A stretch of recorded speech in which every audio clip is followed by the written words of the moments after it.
Assalamualaikum warahmatullahi wabarakatuh. Balik lagi di video pembelajaran fisika. Pada video kali ini kita akan membahas materi tentang konsekuensi relativitas Einstein, di mana ini merupakan lanjutan dari video sebelumnya, yaitu mengenai tentang relativitas khusus Einstein. Nah, untuk konsekuensi dari relativitas khusus Einstein itu nanti ada 3. Yang pertama, ada yang namanya dilatasi panjang. Lalu yang kedua ada yang namanya waktu relativistik, dan yang ketiga ada yang namanya masa relativistik. Sebetulnya untuk membahas materi itu tidak perlu berurutan karena mereka itu masing-masing punya jatah sendiri-sendiri ya. Jadi dia itu tidak perlu harus berurutan, bebas mau bahas yang mana dulu. Tapi di sini saya akan membahas dulu ada yang namanya dilatasi panjang. Apa itu dilatasi panjang? Nah, dalam hal ini panjang suatu benda itu akan menjadi relatif, atau bisa dikatakan tergantung pada siapa pengamatnya dan bagaimana keadaan pengamatnya. Dalam hal ini, panjang suatu benda yang diamati oleh pengamat yang sedang bergerak mendekati kecepatan cahaya, ya kecepatannya, itu nanti panjangnya akan menyusut atau terlihat menjadi lebih pendek daripada panjang ketika diamati oleh orang yang sedang dalam keadaan diam, atau panjang diamnya. Atau dalam fisika secara matematis, itu ditulis dengan delta L itu akan sama dengan L0 dikali dengan akar dari 1 dikurang V kuadrat per C kuadrat gitu. Ya, jadi delta L itu akan sama dengan L0 dikali dengan akar dari 1 min V kuadrat per C kuadrat. Kok kayaknya ribet bener? Enggak, tenang aja. Nanti kita akan kasih rumus yang lebih cepat dan lebih mudah untuk bagaimana cara menghafalnya. Nah, sekarang di sini saya akan tuliskan apa itu delta L ya. Untuk penjelasannya, delta L itu adalah dilatasi panjang atau panjang ketika benda sedang diamati oleh orang yang sedang bergerak dan kecepatannya itu mendekati kecepatan cahaya. Dan L0 itu adalah panjang ketika benda dalam keadaan diam ya. Nah, misalkan di sini saya punya lapangan lah ya. Di sini ada lapangan, ini bentuknya persegi, kita misalkan. Lalu nanti ada pengamat ya dalam sebuah pesawat yang kecepatan pesawatnya itu mendekati kecepatan cahaya, C gitu. Maka nanti bagian mana yang menyusut? Ingat, yang menyusut itu adalah bagian yang geraknya searah dengan gerak kecepatan pengamatnya. Ya, yang searah dengan gerak kecepatan pengamatnya. Jadi kalau pengamatnya itu bergeraknya vertikal, artinya yang menyusut itu adalah bagian vertikalnya saja. Bagian horizontalnya dia tidak menyusut. Dalam hal ini sudah saya gambarkan ya, jadi dia nanti menjadi garis yang warna biru, dia terlihat menjadi lebih pendek. Nah, lalu di sini saya misalkan kayak gini. Nah, kalau keadaannya seperti gambar kedua yang sudah saya gambarkan, maka itu nanti kemana kira-kira gerak pengamatnya? Artinya nanti pengamatnya akan bergerak sepanjang sumbu horizontal ya, yang geraknya itu biasanya mendekati kecepatan cahaya ya, gitu. Nah, di sini jadi saya tuliskan kembali untuk delta L sendiri ini adalah panjang ketika diamati oleh orang yang bergerak ya, atau panjang ketika bergerak ya. Panjang ketika bergerak, oke, satuannya masih menggunakan meter ya karena dia panjang. Satuannya meter, dan L0 itu adalah panjang ketika dalam keadaan diam ya, atau kalau dalam soal biasa disebut dengan panjang diamnya gitu. Satuannya juga meter. Nah, di sini saya hadirkan contoh soal juga ya. Nah, di sini ada contoh soal. Contohnya adalah balok dalam keadaan diam panjangnya 2 meter. Panjang balok menurut pengamat yang bergerak terhadap balok dengan kecepatan 0,8 C, di mana C adalah laju cahaya adalah berapa meter? Ya udah, berarti dari soal dia bilang balok dalam keadaan diam panjangnya 2 meter. Oke, panjang dalam keadaan diam kita tahu itu adalah L0. Oke, L0 akan sama dengan 2 meter. Lalu yang ditanya, panjang balok menurut pengamat yang bergerak terhadap balok dengan kecepatan. Oke, berarti kecepatannya kan V-nya ya. Kecepatan itu adalah 0,8 C. Oke.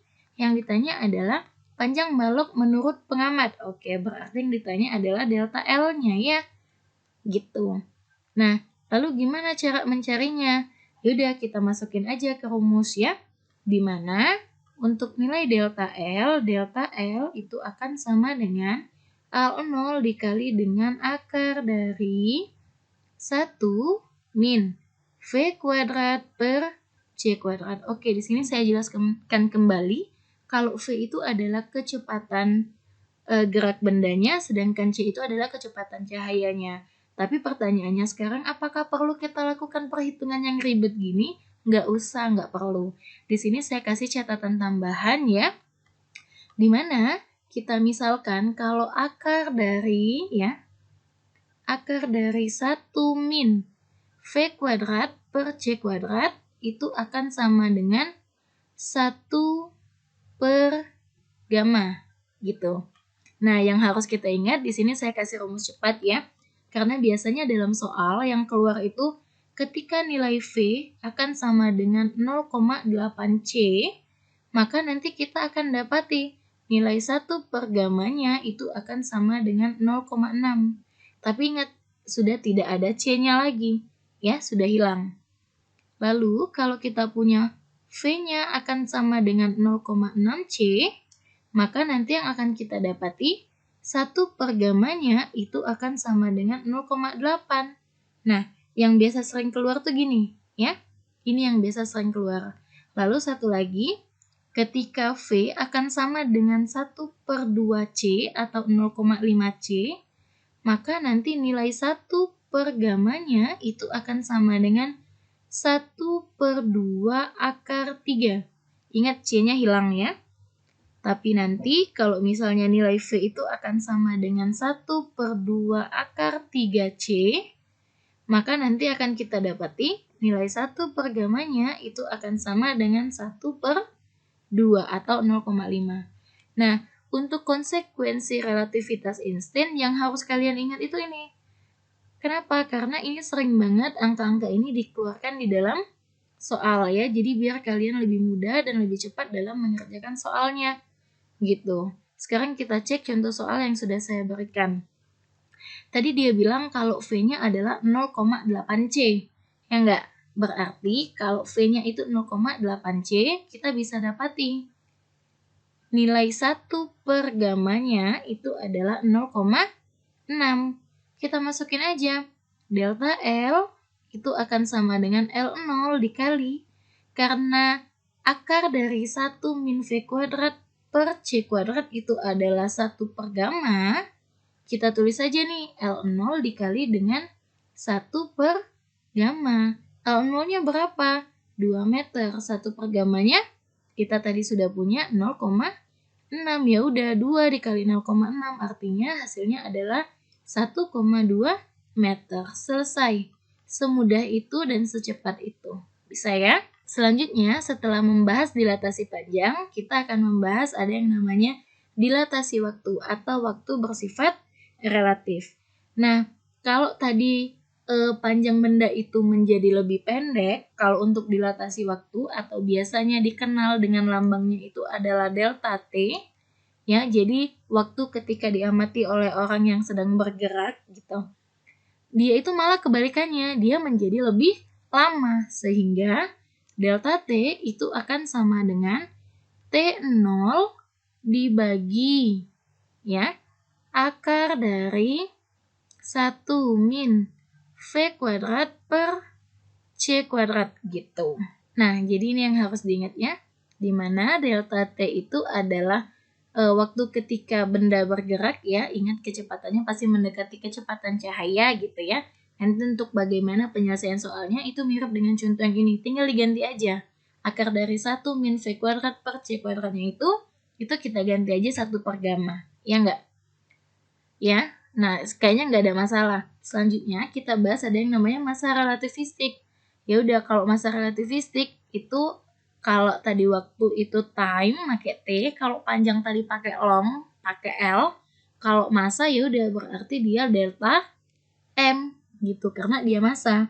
Nah, untuk masa relativistik itu dia sama dengan waktu relativistik.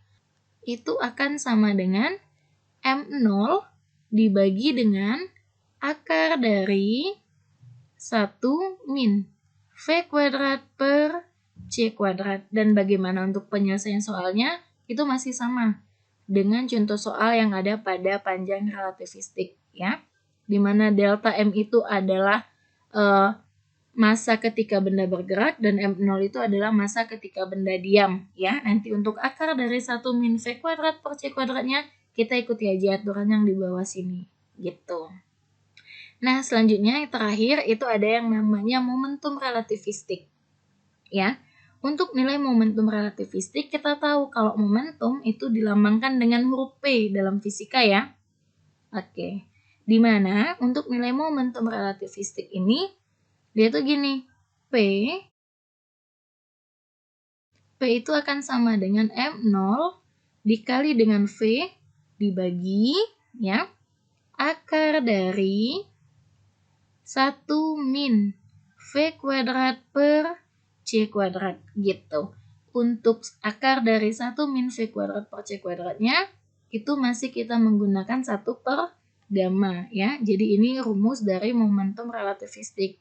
Nah, dari rumus yang ini, itu nanti dia akan diubah dan dimasukkan ke rumus energi relativistik. Nah, pada energi relativistik nanti, kita nanti akan kenal ada yang namanya energi diam.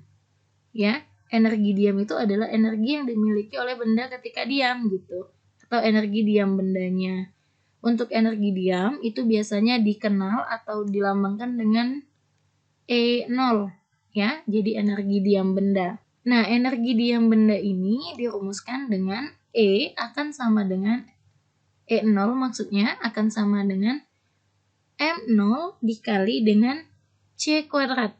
M0 itu adalah massa bendanya, C itu adalah kecepatan cahaya atau laju cahayanya, ya. Nah, ini yang energi diam. Nanti biasanya untuk di soal itu tinggal disubstitusi aja, ya. Selain energi diam, itu nanti ada yang namanya energi relativistik. Energi relativistik. Untuk energi relativistik itu dilambangkan dengan huruf E saja, ya. Oke, E. Nah, energi relativistik ini artinya energi ketika benda tersebut bergerak, gitu. Jadi, untuk nilai E itu akan sama dengan M0 dikali dengan C kuadrat dibagi dengan akar dari 1 min V kuadrat per C kuadrat. Karena akar dari 1 min V kuadrat per C kuadrat tadi adalah 1 per gamma, jadi kalau kita kalikan dengan M0 C kuadrat, maka nanti akan kita dapati nilai E itu akan sama dengan gamma dikali dengan M0 dikali dengan C kuadrat, gitu, ya. Jadi nanti kita dapati rumus yang ini boleh. Kita ingat yang akhir saja boleh, yang atas juga boleh, sama aja. Ini untuk energi relativistik. Dan yang ini tadi, ini untuk energi diamnya, ya. Gitu. Nah, selanjutnya kalau ada energi diam, ada energi relativistik, nanti akan ada yang namanya energi kinetik. Gitu. Energi kinetik. Seperti biasa dalam fisika, energi kinetik itu dilambangkan dengan huruf EK. Ya. EK. Di mana untuk energi kinetik, EK itu akan sama dengan energi relativistik benda dikurang dengan energi diam bendanya. Ya, atau bisa saya tuliskan EK itu akan sama dengan, kalau E tadi kan adalah gamma dikali dengan M0 dikali dengan C kuadrat. Kita tahu M0 dikali dengan C kuadrat itu adalah E0. Ya sudah, berarti gamma dikali dengan E0 dikurang dengan E0. Gini, atau rumusnya bisa saya sederhanakan kembali. EK itu akan sama dengan E0-nya saya keluarkan dikali dengan gamma dikurang 1, ya enggak? Jadi E0 dikali gamma jadinya gamma E0.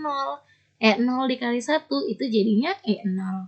Itu ya, dimana E0 itu adalah energi diamnya.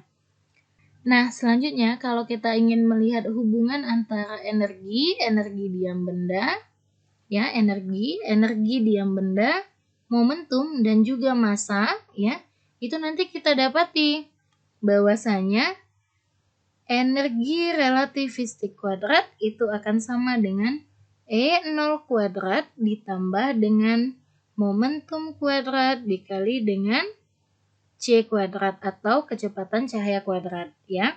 Jadi kalau misalnya nanti momentum yang ditanya, itu boleh juga kita gunakan P kuadrat akan sama dengan E kuadrat dikurang dengan E0 kuadrat dibagi dengan C kuadrat. Itu rumusnya cuma saya sederhanakan saja.